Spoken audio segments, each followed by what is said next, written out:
Bismillahirrahmanirrahim. Assalamualaikum warahmatullahi wabarakatuh.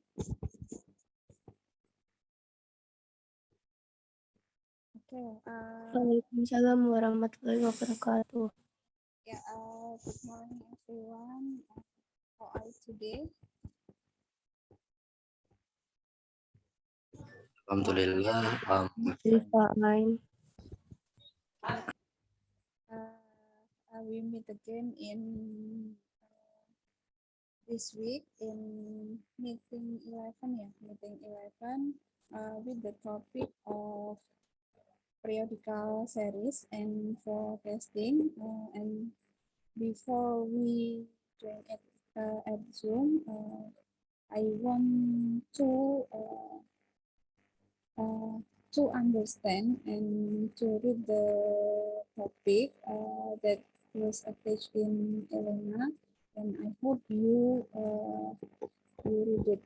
Jadi saya berharap saudara sudah membaca tadi sekitar 30 menit ya, meskipun belum selesai membacanya, paling enggak saudara sudah mengetahui kira-kira di topik periodical series and forecasting ini we discuss about what about.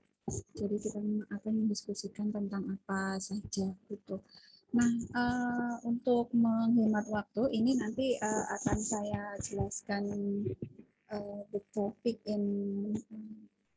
di awal, dan nanti akan saya cek kehadiran saudara di akhir pertemuan. Semoga nanti waktunya akan cukup, meskipun materinya tidak semuanya nanti akan saya bahas karena waktu juga tidak memungkinkan untuk semuanya bisa kita selesaikan di Zoom meeting ini. Jadi kalau misalnya materi yang belum sempat I explain, I hope you read individually and you can watch the video with attached. Jadi video yang sudah saya jelaskan di Elena ya, linknya sudah ada di Elena. Silakan nanti bisa disimak kembali kira-kira materi-materi yang belum terselesaikan nanti semoga saja bisa terjawab dari video tersebut. Tadi dari videonya juga sudah ada yang komen, si Dedi Hartanto tadi sudah komen, berarti Mas Dedi paling nggak sudah menonton videonya. Terima kasih atas komentarnya. Silakan nanti yang lain bisa menyesuaikan untuk memahami secara lebih detail about the topic. I will share screen. Ini mau yang bahasa Indonesia atau bahasa Inggris? Yang saya share mau bahasa Indonesia atau bahasa Inggris ini? Silakan, boleh milih. Saya bahasa Indonesia. Setuju kalau bahasa Indonesia sih, Bu. Ini saya share. Kalau yang bahasa Inggris sebenarnya in English version or in Indonesian version itu semuanya sudah saya lampirkan. Saudara nanti bisa melakukan perbandingan. Kalau misalnya lebih mudah yang belajar pakai Indonesian version, silakan di situ bisa dibuka. Tapi kalau yang lebih gampang untuk memahami yang English version, di situ juga sudah ada, tinggal dipilih saja. Nah, di sini materi yang saya sudah buat itu ada 25 slide, yang mana ini tentunya tidak bisa saya sampaikan secara keseluruhan sampai ini tuntas, benar-benar tuntas itu tidak mungkin kita selesaikan di Zoom meeting ini. Tapi sudah ada video penjelasannya, silakan bisa disimak meskipun suaranya di situ agak kecil ya. Silakan bisa di-up volumenya, kemudian bisa memakai headset karena suaranya memang terbatas agak kecil. Itu laptopnya memang pada waktu itu untuk menaikkan volume. Oke, materi kita itu sebenarnya ini materi yang menurut saya tidak terlalu berat karena series and forecasting atau dalam bahasa Indonesia itu adalah deret berkala dan peramalan. Ini sebenarnya masalah-masalah ini di periodical series and forecasting ini kita sebenarnya sudah menjumpai atau bahkan kita mengalami menjadi salah satu bagian dari untuk penyesuaian data di periodical series, karena beberapa mungkin tanpa kita sadari sebenarnya hal yang kita lakukan itu menjadi salah satu data untuk periodical series, dan itu akan menjadi forecasting atau peramalan untuk kita nanti lebih lanjut memahami kira-kira data-data tersebut itu kita bisa analisis dengan menggunakan ilmu statistika atau tidak. Nah, di outline kali ini, kalau sebelumnya mungkin saudara sudah memahami mulai dari statistika, penyajian data, ukuran pemusatan, penyebaran sampai angka indeks. Nah, untuk dari berkala ini ada beberapa tujuan pembelajaran kita. Yang pertama adalah kita diharapkan untuk mampu memahami apa itu yang dimaksud dengan analisis tren atau tren analisis, di mana nanti di dalam perhitungan tren analisis ini kita bisa menggunakan linear, metode linear, metode kuadrat, maupun metode eksponensial. Kemudian selain ada analisis tren, di dalam dari berkala dan peramalan kita juga bisa menggunakan analisis variasi musiman. Itu ada caranya, kita bisa menggunakannya dengan metode rata-rata bergerak. Kemudian ada analisis siklus, ada penggunaan analisis tren untuk mendapatkan estimasi di masa yang akan mendatang, atau istilahnya kita melakukan peramalan. Kenapa sih kita itu harus melakukan peramalan? Karena kan kita nggak tahu ya di hari esok atau beberapa bulan yang akan datang itu trennya atau nanti fenomena yang akan terjadi itu akan seperti apa, kan kita nggak tahu. Tetapi kalau kita sudah punya data di masa lalu atau data saat ini, sebenarnya kita bisa memprediksi. Kita bisa melakukan prediksi terhadap data yang kita miliki saat ini atau data yang kita miliki di masa lalu atau di masa sebelumnya, di waktu sebelumnya, sehingga nanti dari data-data tersebut kita bisa melakukan peramalan untuk mengantisipasi kira-kira nanti keputusan yang akan kita ambil itu seperti apa berdasarkan dari hasil forecasting tersebut. Nah, ini juga sebenarnya kita lakukan di dalam dunia ilmiah, di dunia akademik.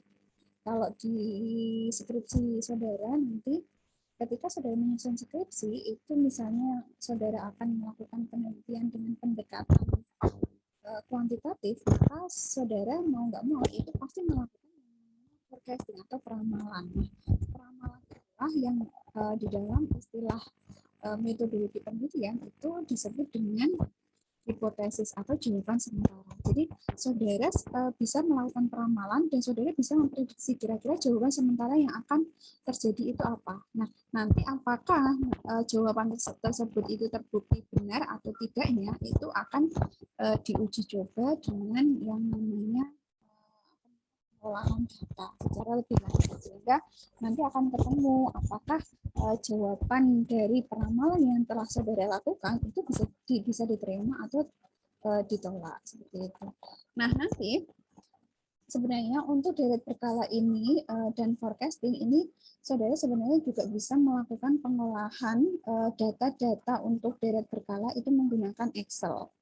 Itu bisa, tetapi pada kesempatan kali ini itu tidak akan saya jelaskan lebih lanjut. Silahkan nanti saudara bisa melakukan uji cobanya secara individual. Jadi kita hanya akan berdiskusi secara konseptualnya saja. Nanti untuk prakteknya saudara silahkan bisa pelajari lebih lanjut di rumah. Nah, nanti kalau ada pertanyaan baru kita bisa diskusikan melalui grup WA yang sudah ada. Gitu.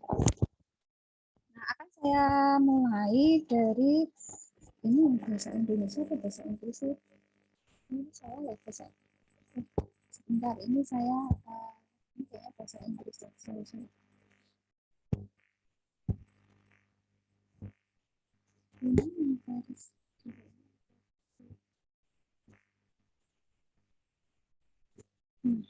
Ini yang versi bahasa Indonesia-nya, sorry.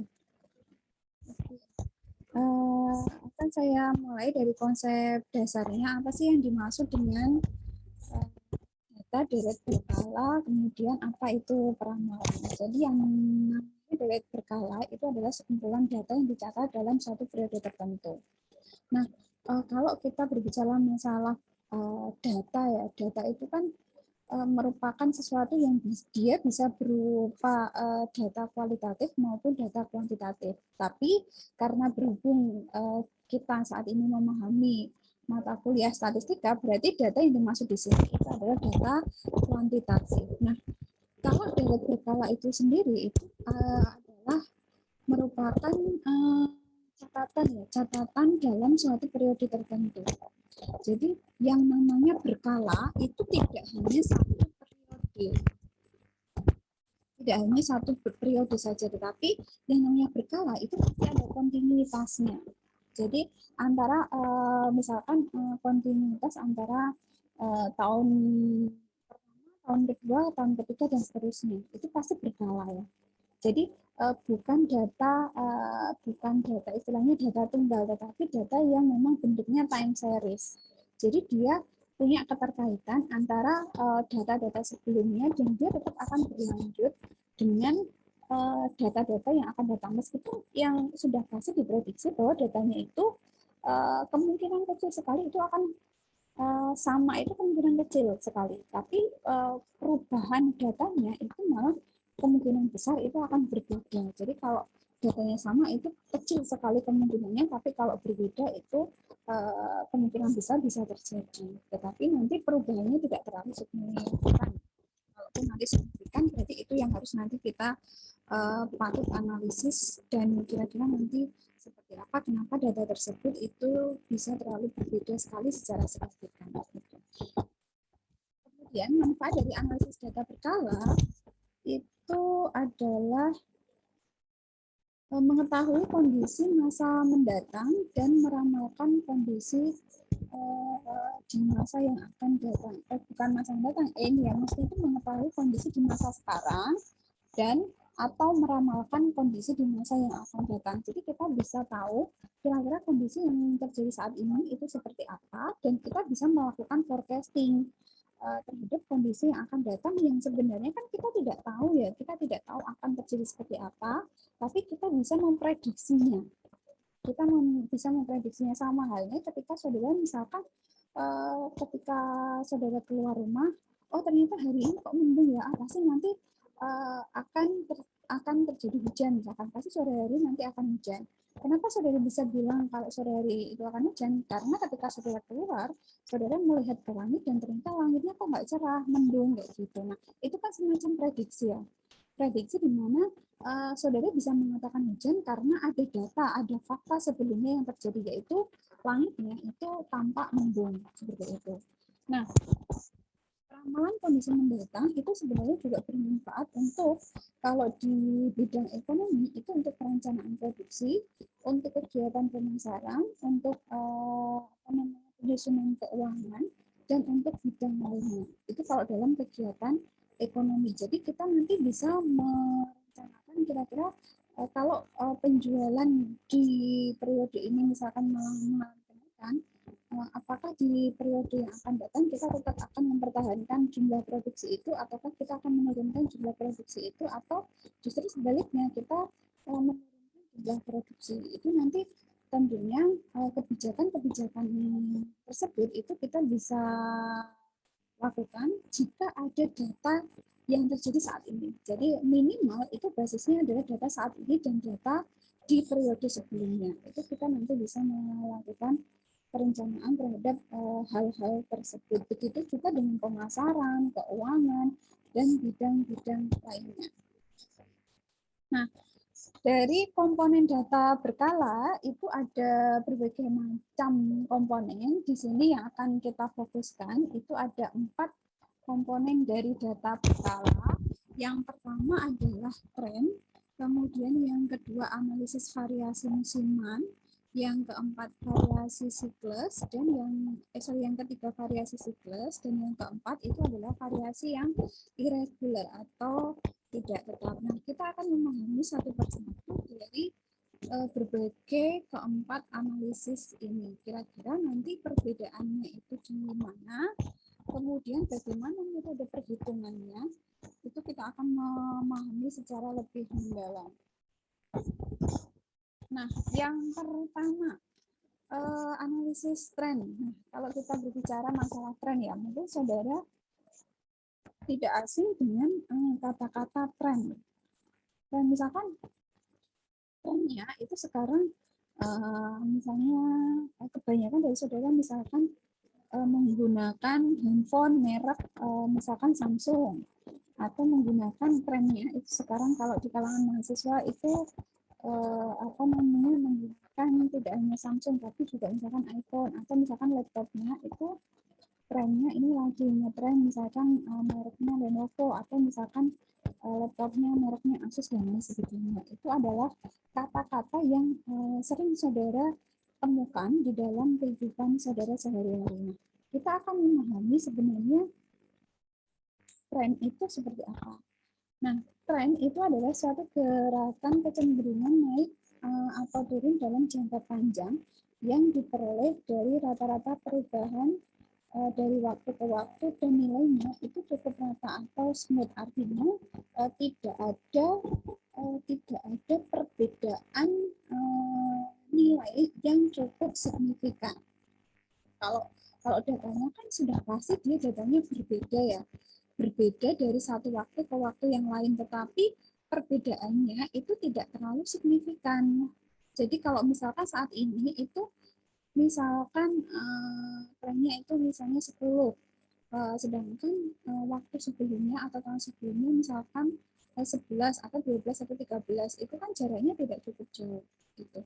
Tapi beda kalau misalnya mulai dari 10 tiba-tiba kok apa namanya jaraknya, range-nya itu terlalu jauh, misalkan 4 atau 2 dan lain sebagainya. Nah, itu yang nanti membuat data tersebut itu tidak bagus sebenarnya. Kalau perubahannya atau range-nya itu terlalu jauh, karena bisa jadi ada indikasi data yang ada itu memiliki data yang istilahnya ya data yang enggak bagus, karena perbedaannya itu cukup signifikan ya, perubahannya cukup signifikan, atau kalau dalam istilah statistik itu namanya pencilan, data pencilan, atau yaitu data pencilan, atau yang istilahnya yaitu apa ya, kalau istilah statistik ya data pencilan itu, jadi jaraknya ya cukup jauh. Kalau dari 10 kemudian 2 itu kan cukup jauh. Atau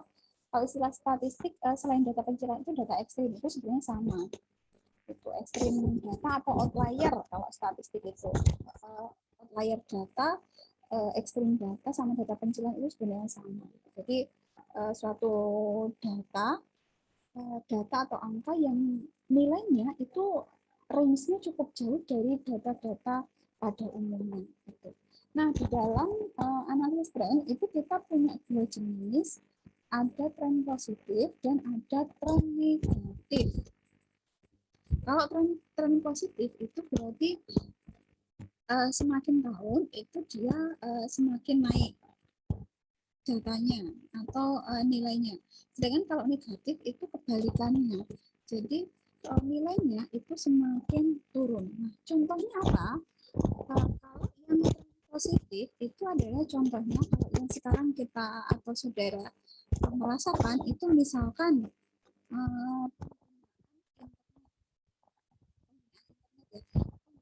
internet dari waktu ke waktu, dari tahun ke tahun itu mengalami kenaikan atau penurunan. Sudah pasti mengalami kenaikan, karena tidak menutup kemungkinan pada saat ini itu memang sangat cepat sekali, bahkan kalau saudara sampai ketinggalan teknologi itu akan menghambat setiap aktivitas kehidupan saudara, setiap gerak harian saudara itu semuanya tidak terlepas dari yang namanya teknologi. Bahkan kalau saudara harus apa namanya lepas dari salah satu contoh teknologi, misalkan lepas dari handphone, itu kok rasanya ada yang kurang dari hidup saudara gitu. Nah, itu penggunaan handphone, kemudian penggunaan apa namanya internet, itu menjadi salah satu contoh dari adanya tren positif.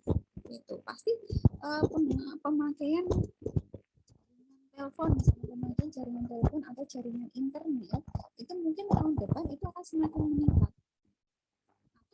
Atau saat ini dibandingkan dengan 2019 itu kenaikannya cukup signifikan sekali. Kenapa? Karena kita berada di situasi pandemi COVID, ya kan, yang mengharuskan setiap aktivitas itu basisnya adalah online. Sehingga mau nggak mau itu pemakaian internet atau jaringan WiFi itu menjadi salah satu yang tidak bisa terlepaskan dari aktivitas kita. Nah, itu contoh dari tren positif. Lalu kalau contoh yang tren negatif seperti apa? Nah, kalau contoh dari tren negatif itu misalkan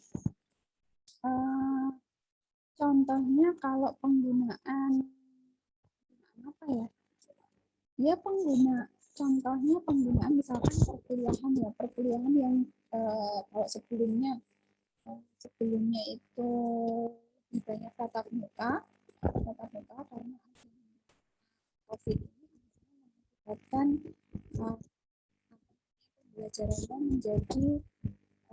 pembelajaran menjadi daring, sehingga kalau yang biasanya mungkin di instansi sekolah itu kebutuhan untuk pembelian misalkan ya pembelian ballpoint atau pembelian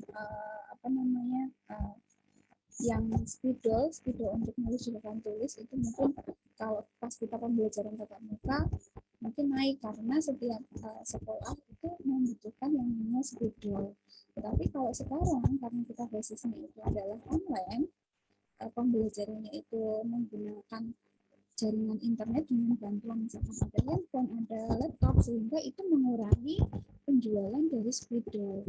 Sehingga kayaknya mungkin bisa jadi trennya ini akan semakin menurun. Seiring kalau kita sudah terbiasa dengan pembelajaran online, bisa jadi ketika kita sudah dihadapkan pada pembelajaran yang tatap muka itu pasti juga tidak menutup kemungkinan ketika pembelajaran tatap muka itu pasti juga menggunakan blended learning. Sehingga dengan adanya blended learning pun tatap muka yang masih ada, kemudian online juga bisa berjalan. Itu juga nanti bisa membawa kecenderungan pada konsumsi dari spidol maupun konsumsi dari bahan-bahan lain untuk menunjang perkuliahan atau sekolah. Itu berbagai contoh ada tren positif, kemudian ada tren negatif. Nah, sekarang kita akan mencoba memahami kira-kira untuk menganalisis tren ini itu dengan menggunakan metode apa saja. Nah, yang pertama kita bisa menggunakan metode semi rata-rata. Jadi metode ini yaitu dengan cara membagi data menjadi dua bagian, kemudian menghitung rata-rata per kelompoknya. Karena ada dua bagian, berarti ada kelompok 1 dan ada kelompok 2. Kemudian baru kita menghitung perubahan trennya. Itu kalau kita menggunakan metode semi rata-rata, maka rumus yang digunakan adalah B sama dengan rata-rata kelompok 1, kemudian dikurangi rata-rata kelompok 2 dikurangi rata-rata kelompok 1 dibagi dengan tahun dasar K2 dikurangi tahun dasar K1. Kalau sudah ketemu B-nya, baru saudara nanti bisa memasukkan ke dalam persamaan trennya, yaitu Y sama dengan A plus BX. Itu kalau kita menggunakan metode semi rata-rata. Contoh perhitungannya seperti apa? Ini saya berikan contohnya ke saudara, meskipun ini saya menggunakan data yang cukup out of date ya. Tapi tidak masalah, ini hanya sebagai contoh saja untuk memudahkan kita memahami analisis tren dengan menggunakan metode semi rata-rata. Nah, di situ kalau saudara perhatikan ada data selama 6 tahun mulai tahun 96 sampai tahun 2001. Nah, kalau datanya itu jumlahnya genap, kalau kita membagi 2 itu akan gampang. Kita bisa bagi 2. Ini kan genap ya, ada 6 ya. Berarti kalau kita bagi menjadi 2, berarti masing-masing kelompok itu punya 3. Punya 3 data. Nah, mungkin saudara bertanya, bagaimana jika datanya itu jumlah datanya adalah data ganjil? Misalkan 7, misalkan 9. Kalau kita bagi 2, berarti kan 4,5, 4,5. Nah, berarti tidak memungkinkan. Tidak mungkin kita bagi misalkan 1 tahun, ini misalnya ada ketambahan satu lagi tahun 2002. Sebentar ya.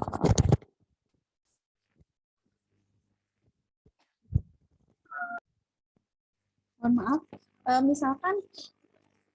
Misalkan di sini ada datanya, ada 7 data, di sini 2002 misalkan.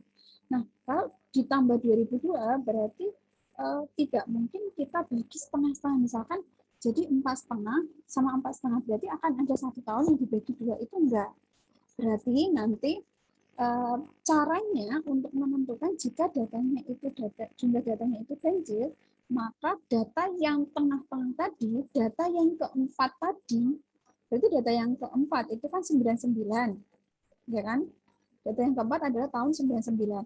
Maka tahun yang 99 ini bisa masuk di kelompok 1, juga dimasukkan ke kelompok 2. Jadi 1 tahun itu bisa masuk di 2 kelompok. Kelompok 1 dan kelompok 2. Itu jika jumlah datanya adalah jumlah yang ganjil. Kalau tidak masalah. Kalau genap tinggal dibagi 2 aja. Kalau 6 berarti ya 3-3. Kalau 8 berarti ya 4-4. Tapi kalau 9 itu maka data yang keempat, data yang ke 9 berarti data yang keempat ya. Data yang keempat itu, data yang kelima. Data yang kelima, kalau misalkan jumlah datanya 9, berarti data yang kelima itu masuk ke kelompok 1, dan data yang kelima itu, tahun yang kelima, itu juga masuk ke kelompok 2. Jadi tidak perlu bingung untuk menghitung itu. Nah, itu penjelasannya, memang ini sengaja di contoh ini saya berikan datanya itu dengan jumlah data yang genap. Nanti kalau untuk data yang ganjil, saudara bisa cek di buku pegangan saudara. Itu di situ sudah ada perhitungannya. Hanya yang membedakan adalah penempatan tahunnya saja yang berbeda. Kalau untuk penghitungan rata-rata nilai dasar pada tahun sebelumnya atau nilai dasar pada tahun itu semuanya nanti akan sama. Nah, di sini saya menggunakan data yang jumlahnya genap. Di sini tahunnya kita bagi 2, ada kelompok 1, ada kelompok 2. Nah, ini tengah-tengahnya itu ada, kalau 96 sampai 98 berarti data yang posisinya di tengah atau medianya itu adalah 97, kalau ini di tahun 2000. Nah, pelanggannya ini sudah ada jumlah pelanggannya, dan kalau kita perhatikan range-nya itu tidak terlalu jauh berbeda, kisaran di angka 4 sampai di angka 7 itu kan selisihnya tidak terlalu jauh beda. Nah, setelah itu kita setelah diketahui jumlah pelanggannya, kemudian kita bisa mencari nilai rata-ratanya. Nah, rata-rata di masing-masing kelompok silakan bisa dihitung. Kalau ini kan gampang, 4,2 ditambah 5 ditambah 5,6 dibagi 3 ketemu 4,93. Itu untuk rata-rata kelompok 1. Kemudian rata-rata kelompok 2 itu juga sama perhitungannya. Di sini ketemu hasilnya 6,67 gitu. Nah, setelah itu kita menentukan nilai X dengan tahun dasar. Tahun dasar di kelompok 1 itu adalah 97 karena dia medianya di situ, nilai tengahnya. Sehingga posisi medianya di sini ini adalah kita posisikan 0, maka jika tahun sebelumnya berarti minus 1, kemudian seterusnya itu 1, kemudian 99 itu 2, 3, dan 4, dan seterusnya. Itu jika kita menggunakan nilai X dengan tahun dasar 97. Nah, bagaimana jika kita menggunakan nilai X dengan tahun dasar di tahun 2000? Itu juga sama. Kalau 2001 berarti ini plus 1, kalau 99 berarti minus 1, kalau 98 minus 2 sampai ke tahun 96 berarti dia minus tahun. Maka di sini minus 4 karena selisihnya dari 2000 ke 96 itu kan selisihnya 4 tahun. Nah, setelah kita mencari nilai X dengan tahun dasar di masing-masing median kelompoknya, kemudian diketahui rata-ratanya, baru kita memasukkannya ke rumus nilai B atau ini adalah intercept ya. Kalau A itu adalah konstanta, kalau B itu intercept. Nah, rumus untuk mencari nilai B itu adalah rata-rata kelompok 2 dikurangi rata-rata kelompok 1. Berarti 6,67 dikurangi 4,93 dibagi 3, yaitu 2000 dikurangi 97 itu kan 3. Ketemu nilai B-nya 0,58. Maka persamaannya untuk menganalisis analisis tren dengan menggunakan metode semi rata-rata, maka kita bisa menentukan karena kita menggunakan 2 tahun dasar, maka untuk tahun dasar yang pertama yaitu 97 itu adalah 4,93. 4,93 itu adalah rata-ratanya. Kemudian 0,58 itu diperoleh dari nilai B-nya dikalikan dengan X. Begitu juga untuk nilai dasar, nilai X yang menggunakan tahun dasar di kelompok K2 yaitu tahun 2000 itu juga sama. Nah, ini relatif lebih gampang. Yang perlu saudara cermati itu adalah untuk menentukan nilai X tahun dasarnya. Jangan sampai salah menentukan nilai X tahun dasarnya. Kalau menghitung rata-rata itu kan gampang ya, karena ini datanya masih data tunggal, jadi tinggal dibagi saja, dijumlahkan, dibagi 3. Itu kalau misalkan nilai di masing-masing kelompok itu ada 3 data. Kalau 4 ya berarti tinggal dibagi 4. Nah, itu yang pertama, metode semi rata-rata. Kemudian perhitungan yang kedua untuk menganalisis tren itu adalah dengan menggunakan metode kuadrat. Nah, menentukan garis tren yang mempunyai jumlah terkecil dari kuadrat selisih data asli dengan data pada garis trennya. Nah, kalau di sini kita perhatikan untuk menganalisis tren itu kita masih sama menggunakan persamaan Y sama dengan A plus BX. Cuma yang membedakan di sini adalah bagaimana mencari nilai A dan mencari nilai B-nya. Nah, ini datanya sudah ada di sini, bentuknya adalah bentuknya grafik. Di sini yang garis hitam ini menunjukkan data Y-nya, datanya, data Y, kemudian yang garis-garis ini juga data tren pelanggan Telkomnya mulai dari tahun 97 sampai 2001. Nah, setelah itu bagaimana kalau kita menghitung dengan menggunakan metode kuadrat terkecil? Nah, di sini dari grafik yang sudah ada, kita bisa mengkonversi dalam bentuk tabel mulai dari tahun 97 sampai 2001. Nah, di sini setelah kita konversi, misalkan 97 itu jumlah pelanggannya 5, kemudian 98, 5,6 sampai tahun 2000 itu 7,2. Silakan nanti disesuaikan saja jika datanya itu nanti berubah. Misalkan contoh lainnya itu misalkan datanya berubah, silakan disesuaikannya dengan grafik yang ada. Misalkan 975, 98 ini misalkan 5,6 dia agak naik ya, ini naiknya sedikit. Meskipun di sini tidak terlalu jelas, tapi ditunjang dengan tabelnya ini 5,6 begitu seterusnya. Nah, kalau dengan menggunakan metode kuadrat terkecil, kita tidak membagi data menjadi berkelompok-kelompok, itu tidak. Tetapi kita harus tahu dulu tahunnya. Dari jumlah datanya di sini kan ada 5, maka nilai tengahnya itu adalah 99 tahun 99 ya, itu adalah nilai tengahnya. Sehingga kalau 99 ke 98 berarti minus 1, kalau 97 berarti minus 2, begitu seterusnya. Itu kalau datanya data ganjil. Itu kita lebih gampang karena salah satu kelebihan kalau kita menggunakan metode kuadratik kecil itu memang lebih gampang kalau kita menghitungnya dengan menggunakan jika datanya itu jumlah datanya itu adalah jumlah data ganjil. Kalau misalkan jumlah datanya genap, jadi kalau misalnya jumlah datanya genap, silakan disesuaikan saja. Misalkan yang dikehendaki biasanya di soal itu akan ada tahun dasarnya itu tahun berapa, atau kalau tidak ada tahun dasarnya itu biasanya tinggal dihitung saja. Misalkan data mediannya itu terletak di mana.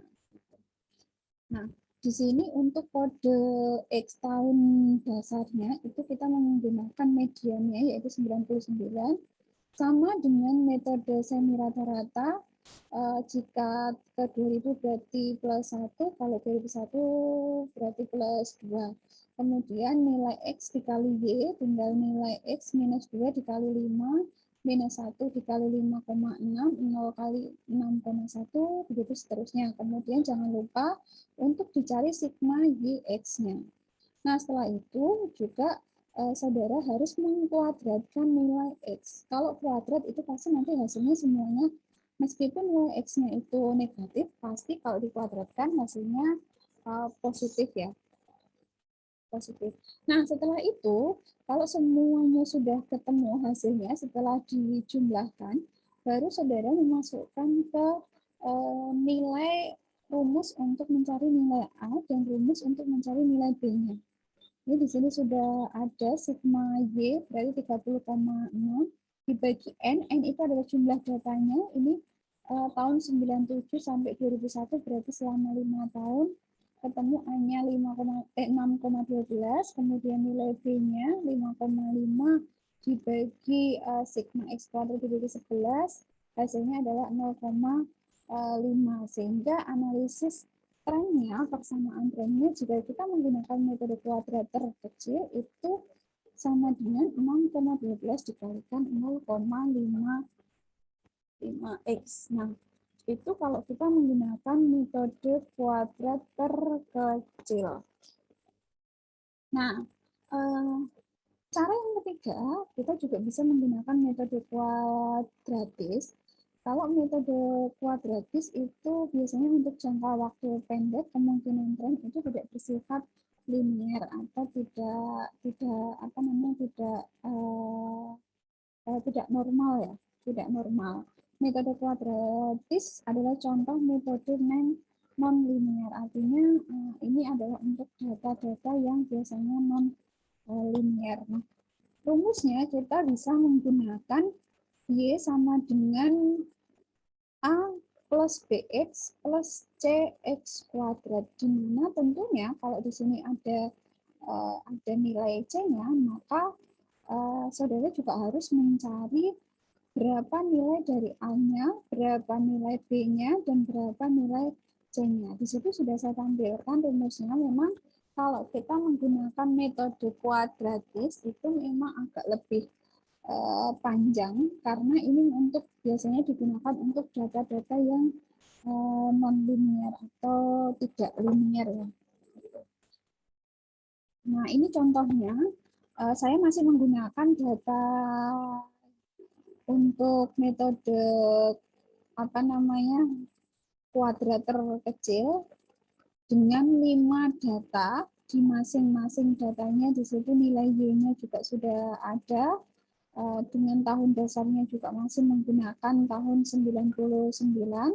Saudara bisa perhatikan di situ secara seksama, silakan bisa dicari nilai XY-nya, nilai X kuadratnya, nilai X kuadrat dikalikan dengan Y, sampai nilai X pangkat 4. Itu karena di sini di dalam rumus untuk mencari nilai A itu ada pengalian dengan sigma X pangkat 4. Nah, jangan lupa untuk melakukan penjumlahan di masing-masing kolom ini.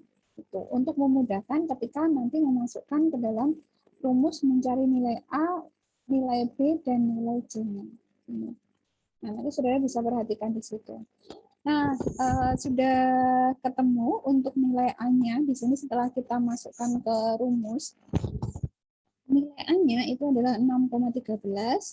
Tidak jauh berbeda ya, tidak jauh berbeda dengan metode kuadrat terkecil. Kalau metode kuadrat terkecil nilai A-nya itu kan 6,12. Kemudian nilai B-nya kalau kita menggunakan metode kuadratis itu adalah 0,5. Kalau kita menggunakan metode kuadrat terkecil di poin kedua tadi hasilnya adalah 0,50. Jadi perbedaannya tidak terlalu signifikan. Nah, ini nilai C-nya itu adalah minus 0,0017. Nah, kalau sudah ketemu nilai A, B, C-nya, maka silakan langsung bisa dimasukkan ke persamaan kuadratisnya. Sehingga Y-nya itu sama dengan 6,13 ditambah 0,55x minus 0,0017x pangkat. Ya, jadi kalau metode kuadratis itu memang agak lebih panjang perhitungan. Yang keempat, kalau kita menggunakan analisis tren, itu kita bisa menggunakan perhitungan tren eksponensial. Nah, kalau tren eksponensial ini mau nggak mau, memang kita butuh bantuan kalkulator ya, kalkulator untuk mencari nilai ln-nya. Karena rumusnya memang berbeda dengan rumus semi rata-rata. Kalau semi rata-rata kemudian ada kuadrat terkecil, ada metode kuadratis. Nah, kalau yang tren eksponensial ini memang rumusnya agak sebenarnya simpel, cuma di sini saudara harus membutuhkan bantuan dari kalkulator untuk mencari nilai ln-nya. Nah, di sini saudara kalau yang punya kalkulator itu bisa dilihat.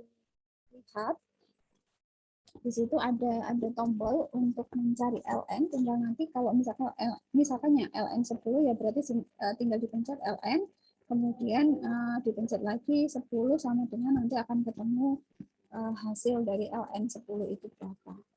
Nah, kalau kita menggunakan tren eksponensial ini, persamaannya itu bukan Y sama dengan A plus BX, kalau kita, di metode kuadrat terkecil ya, atau A plus BX plus CX kuadrat itu enggak, tetapi kalau di tren eksponensial, itu rumusnya adalah Y sama dengan A dikalikan 1 plus B pangkat X. Nah, ln Y sama dengan ln A plus XLN dikalikan 1 plus B. Sehingga kalau saudara ingin mencari nilai A-nya, maka di situ nilai A-nya itu sama dengan anti ln dikalikan sigma ln Y per N, atau B itu sama dengan anti ln sigma dikalikan X kali ln Y. Berarti harus dicari dulu ln Y-nya, kemudian dikurangi 1 per sigma X kuadrat. Nah, kalau sudah ketemu, berarti ini saudara menghitung dengan menggunakan kalkulator, maka tinggal dimasukkan ke persamaan Y sama dengan A dikalikan 1 plus B pangkat X. Itu kalau kita menggunakan tren eksponensial.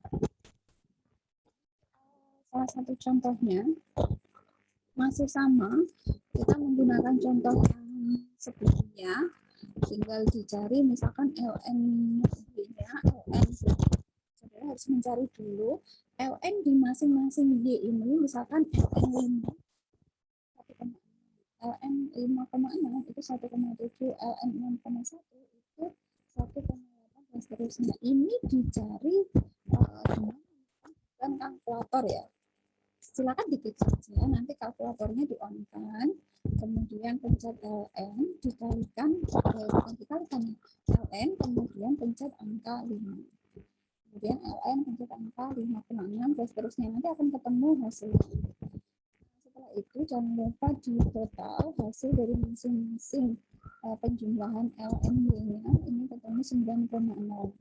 Kemudian yang X kuadrat itu juga sama. Yang X kuadrat ini 10, maka X dikalikan ln Y, di sini berarti X minus 2 dikalikan dengan 1,6 itu kan hasilnya minus seterusnya. Nah, kalau sudah, saudara silakan masukkan ke persamaan di masing-masing nilai A-nya, nilai B-nya. Di situ nilai A-nya sama dengan anti ln, berarti dikalikan dengan sigma ln Y per N. Berarti saudara mengklik lagi anti ln-nya. Kalau ln sigma ln Y berarti ini ya 9 per N-nya, karena di sini ada datanya ada 5, berarti 9 per 5 anti ln itu hasilnya berapa. Kalau yang pertama berarti 9 per 5 dulu. 9 per 5 itu hasilnya kan 1,8. Berarti tinggal dipencet aja anti ln 1,8. Itu akan keluar nilainya berapa. Itu. Jadi kebalikannya. Kalau tadi kan kita mencet ln, kalau ini anti ln. Itu. Kemudian sebenarnya ini gampang sih kalau anti ini saudara nanti bisa lihat di sini. Sebenarnya ini kebalikan dari ini. Kalau anti kan kebalikan dari ln-nya. Kalau misalkan anti ln 1,8 berarti kalau misalnya sebelumnya di datanya itu sudah ada angkanya, sebenarnya saudara gampang aja tinggal mencari, tinggal dilihat nilainya pasti 6,1. Misalkan ternyata hasilnya ln 1,7, maka anti ln-nya berarti kebalikannya. Nanti ln-nya itu 5,6. Kecuali kalau memang dia tidak ada angkanya di ln ini, berarti saudara harus melalui kalkulator. Dan setelah nilai A-nya itu diperoleh, maka saudara harus menghitung nilai B-nya. Itu masih sama kok. Cuma yang berbeda adalah rumusnya saja. Jadi sigma X dikali ln Y per sigma X kuadrat minus 1. Kan 0,9 per 10 dikurangi 1. Jadi harus dicari dulu 0,9 per 10 itu berapa. Kemudian anti ln-nya itu berapa. Dicari, kalau ini berarti mau harus menggunakan kalkulator, kemudian baru dikurangi 1. Jadi dikurangi satunya itu di akhir. Saudara harus mencari dulu anti ln 0,9 per 10-nya dulu, baru dikurangi 1. Sehingga kalau sudah ketemu, maka nilai persamaannya itu sama dengan 6,1 dikalikan 1 plus 0,094. Nah, itu untuk menghitung tren eksponensial. Sebenarnya kalau di tren eksponensial ini memang lebih gampang karena kita dibantu dengan kalkulator ya. Atau kalau misalkan saudara bisa menggunakan Excel, itu juga di Excel ada caranya di buku Suharyadi itu juga sudah ada. Silakan nanti saudara bisa dipahami lagi di buku tersebut. Nah, kalau kita sudah memahami analisis tren, selanjutnya kita akan mencoba menggunakan analisis variasi musim. Jadi deret berkala dan peramalan kedua yaitu analisis variasi musim. Nah, kalau variasi musim ini itu terkait dengan fluktuasi dalam musim-musim atau bulan tertentu satu tahun. Misalkan kalau musiman itu kan contohnya ada produksi padi, kemudian pergerakan inflasi, kemudian ada indeks saham, berbeda-beda biasanya musiman, apalagi ya kalau pas musim padi itu produksi padi pas masanya musim padi, maka hasil dari produksi padi bisa jadi nanti meningkat, sehingga trennya variasi musimnya ini kalau kita gambarkan itu paling fluktuatif banget, jadi stabil gitu loh. Turun itu ketika tidak masanya, naik itu ketika musim panen padi, turun lagi ketika tidak musim, dan sebagainya. Kalau inflasi memang cenderung fluktuasinya itu tidak menentu. Bisa jadi naik turunnya itu tidak senormal atau tidak serapi ketika musim si padi. Begitu juga dengan indeks saham. Inflasi mungkin tidak terlalu jauh berbeda. Kalau inflasi sekalinya ada goncangan itu anjloknya memang agak tinggi. Tapi ketika memang lagi perekonomian kita misalkan lagi stabil, bisa jadi inflasinya juga cukup bisa terkendali. Begitu juga dengan saham. Kalau saham pun juga variabel-variabel perekonomian lain itu juga nanti akan mempengaruhi. Misalkan salah satunya itu adalah tingkat suku bunga, kemudian ada inflasi. Itu nanti akan mempengaruhi variasi dari harga sahamnya. Kalau kita menggunakan analisis variasi musim, itu yang pertama kita menggunakan rata-rata sederhana. Jadi itu gampang sebenarnya. Gampang karena musiman itu misalkan per bulanan dari Januari sampai Desember, kira-kira pendapatannya selama 12 bulan itu berapa, baru saudara nanti menghitung kira-kira indeks musimnya seperti apa. Itu 88 dibagi dengan misalkan nilai bulan ini dibikin nilai rata-rata, berarti mau nggak mau memang saudara harus mencari nilai rata-rata totalnya. Mulai dari 88 dijumlahkan sampai Desember 76, kemudian dibagi 12, ketemu hasilnya 95. Kemudian dikalikan 100, itu sama. Maka di situ indeks musim per bulannya itu juga kita bisa ketahui dari data tersebut masing-masing bulannya. Cukup gampang. Kedua, kita bisa menggunakan metode rata-rata dengan tren. Metode rata-rata dengan tren itu dilakukan cara indeks musim itu diperoleh dari perbandingan antara nilai data asli dibagi dengan mau nggak mau kita harus diketahui terlebih dahulu kira-kira persamaan trennya Y sama dengan A plus BX-nya itu berapa. Jadi kalau kita menggunakan rata-rata sederhana kan gampang. Kita cukup menghitung rata-rata totalnya untuk selama 1 tahun itu, tetapi kalau kita menggunakan tren, rata-rata tren, kita harus mencari persamaan. Nah, di sini saya meng-capture di situ contohnya masih sama. Kita menggunakan agak berbeda dari data yang metode rata-rata sederhana. Mulai dari Januari sampai Desember, kemudian X-nya sudah ada, kemudian tinggal dikalikan nilai X kali Y-nya. Nah, setelah itu saudara bisa mencari persamaan trennya, karena kalau kita menggunakan tren itu berarti kita harus mencari nilai A-nya dulu, nilai B-nya dulu. Di situ 194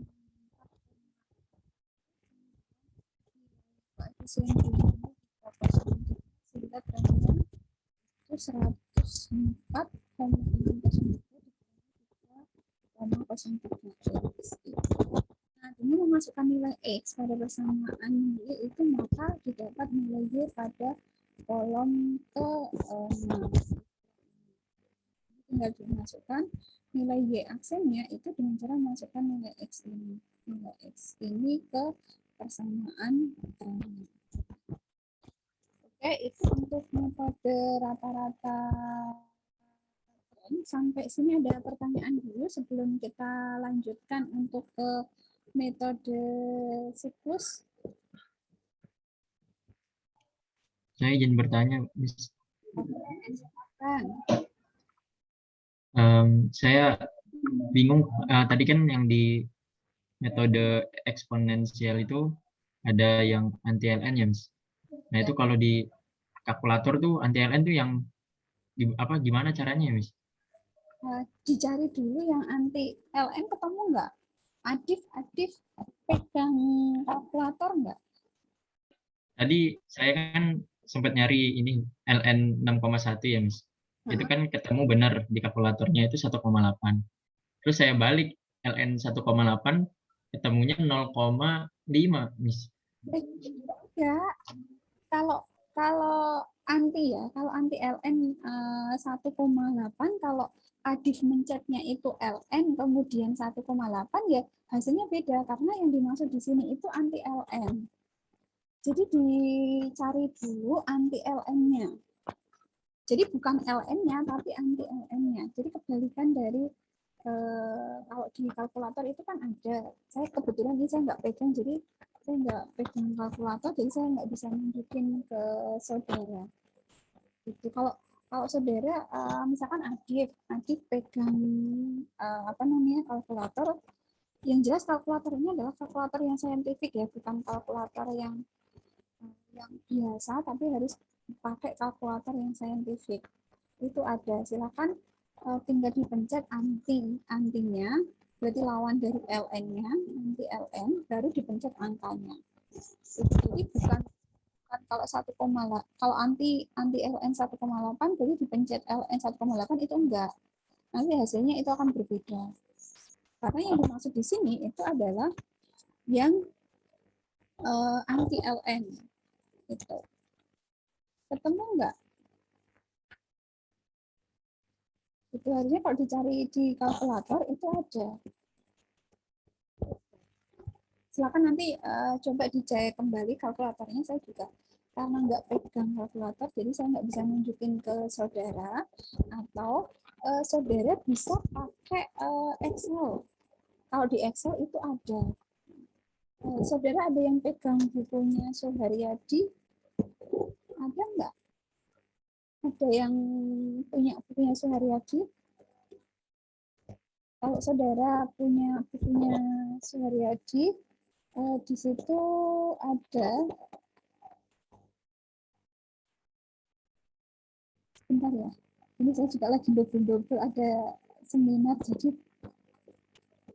oke.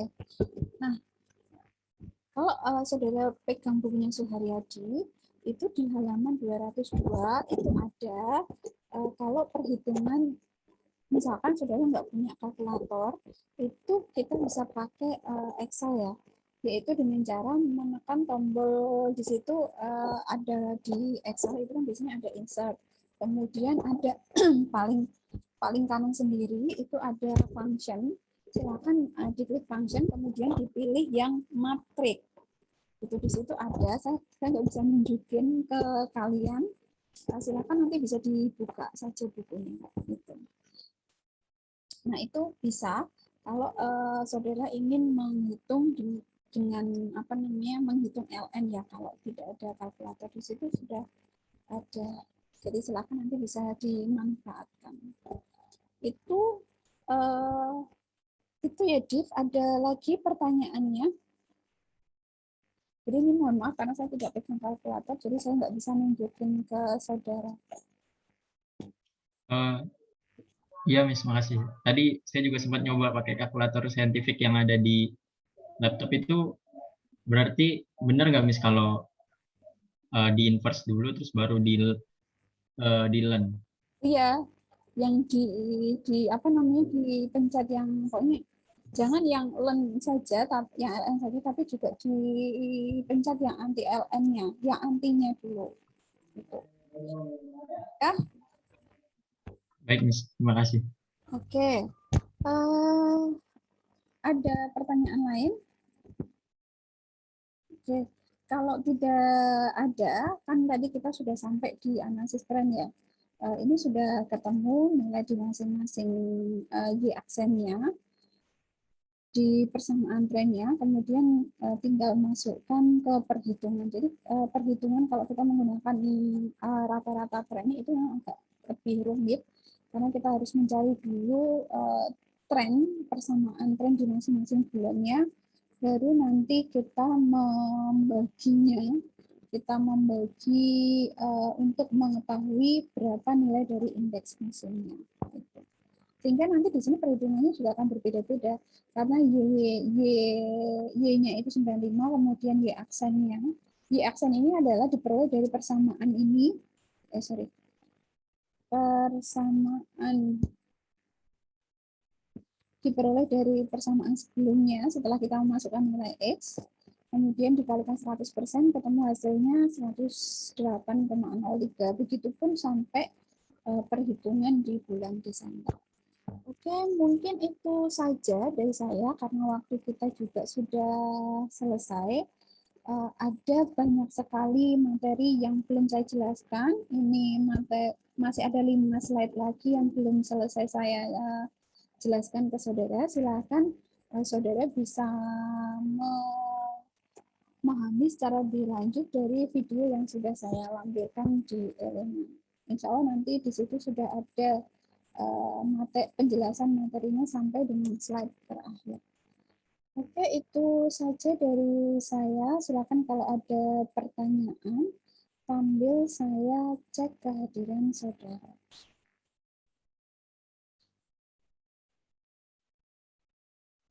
Ini ada 2 orang yang belum masuk nih, karena kita baru 20 orang kan termasuk saya, berarti ini 19 orang. Padahal kelas ini ada 21.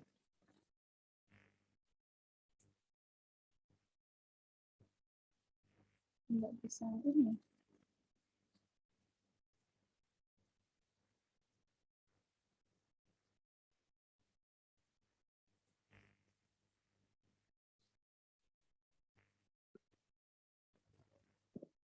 Ini siapa nih yang belum join?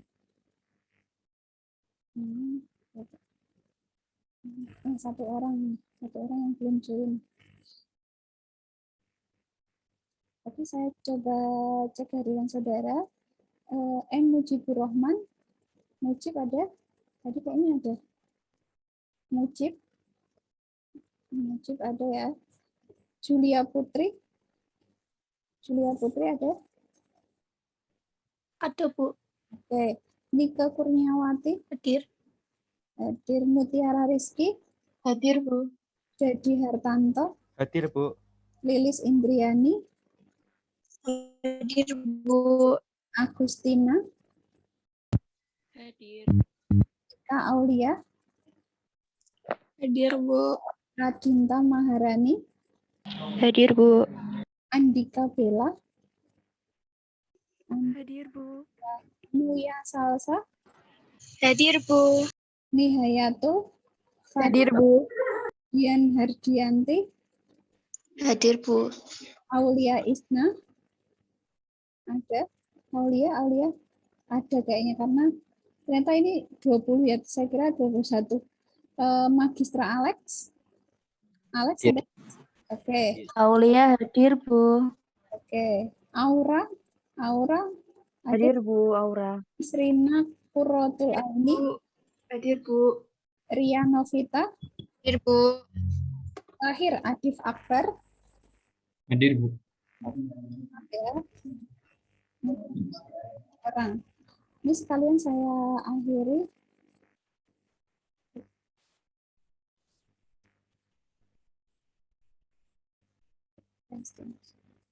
Oke, ini mulangnya sekalian saya akhiri. Saya minta tolong untuk segera divalidasi. Oke, thank you for your attention. See you next week. Wassalamualaikum warahmatullahi wabarakatuh. Waalaikumsalam warahmatullahi wabarakatuh. Terima kasih, Bu. Terima kasih. Terima kasih.